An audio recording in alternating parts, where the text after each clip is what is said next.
kita muatan melebihi bak, kita nggak pasang tajuk. Itu loh Pak.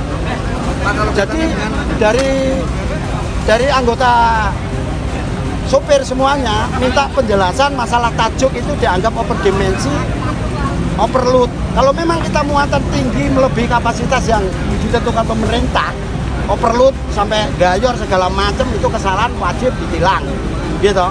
Tapi kalau masalah tajuk, Indonesia kembali diguncang oleh gelombang aksi massa, bukan dari aktivis, bukan dari mahasiswa, tapi dari kelompok yang justru menjadi tulang punggung distribusi dan logistik nasional, para sopir truk, di berbagai ruas jalan nasional seperti Pantura, Tol Jakarta Cikampek hingga jalur utama Sumatera dan Kalimantan. Ratusan sopir truk memilih menghentikan kendaraan mereka. Mereka tidak mogok karena upah, bukan pula karena serikat. Mereka berhenti karena ketidakadilan. Aksi ini bukan hanya memacetkan jalanan, tetapi menghambat distribusi logistik, memicu kepanikan pasar, dan membuka tabir persoalan lama yang belum terselesaikan. Persoalan overdimension, overload, atau odol. Di balik istilah teknis itu tersembunyi konflik yang pelik antara hukum, ekonomi, dan keadilan sosial. Aksi sopir ini bermula dari penegakan kebijakan odol yang semakin ketat sejak awal tahun 2024.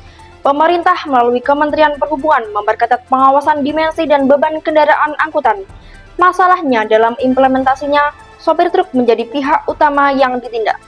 Mereka ditilang, kendaraan ditahan, bahkan ada yang diproses hukum.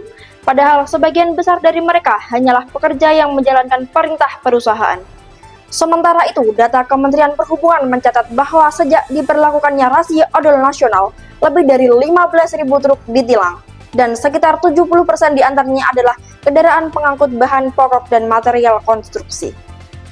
Aksi ini terjadi begitu saja. Menurut laporan Kompas 19 Juni 2025, lebih dari 500 truk parkir berjajaran di Tol Jakarta Cikampek dan jalur Pantura, membuat arus lalu lintas lumpuh total.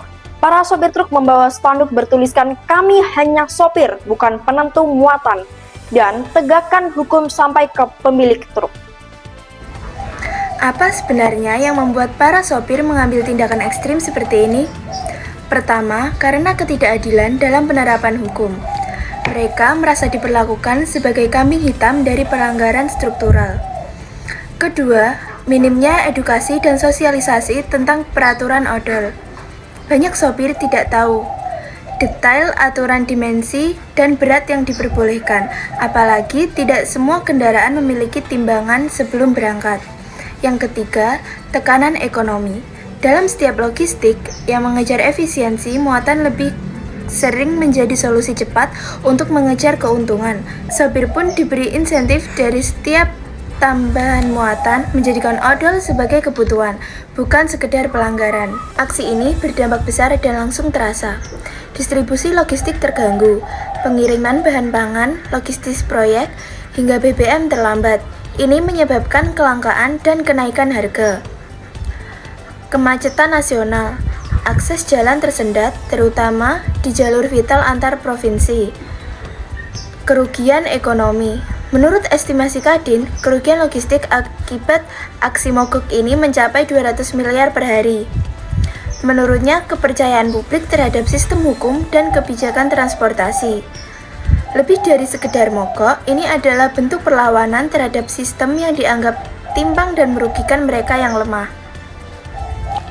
Isu ini berkaitan erat dengan hak dan kewajiban warga negara, terutama dalam konteks keadilan dan hukum. Sebagai warga negara, sopir truk berhak mendapatkan perlindungan hukum, hak bekerja secara layak, serta hak menyampaikan aspirasi secara damai. Namun, mereka juga memiliki kewajiban untuk menaati aturan lalu lintas, menjaga keselamatan jalan, dan berkontribusi tertib hukum. Di sisi lain, negara memiliki kewajiban untuk menegakkan hukum secara adil, transparan, dan tidak diskriminatif. Jika dibandingkan dengan prinsip dasar kewarganegaraan aktif, terlihat bahwa para sopir sedang mencoba melaksanakan hak menyuarakan ketidakadilan.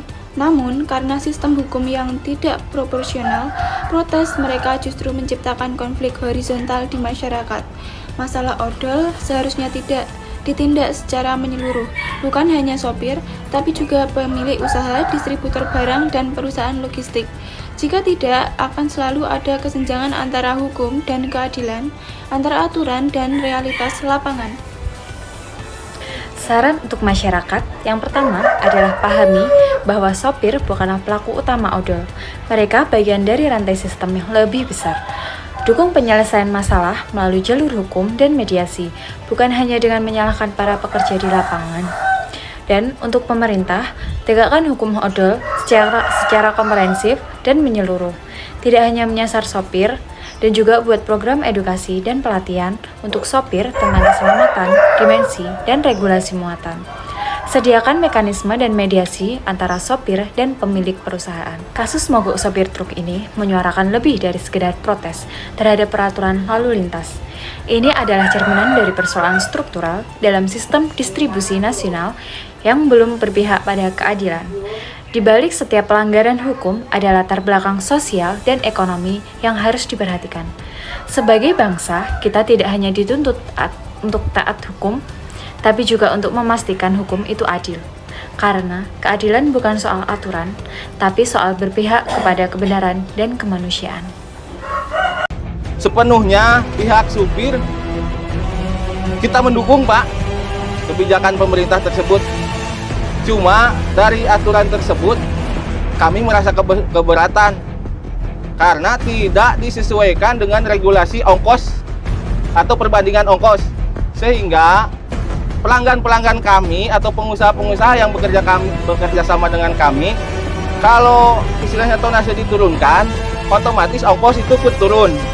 Nah, sedangkan beban operasional di jalan, entah tol, entah istilahnya setor mobil, BBM, solar, itu nggak tutup, Pak, buat setor mobil. Apalagi sini rata-rata kuli, Pak, bukan mobil sendiri. Prinsip odol ini kan satu, tidak berbicara terkait dengan nilai ekonomi semata-mata, tetapi dampak sosial daripada itu yang harus kita pikirkan, sehingga kebijakan daripada Polri itu yang harus kita lakukan sosialisasi. Saya yakin ini adalah untuk yang terbaik untuk wilayah kita.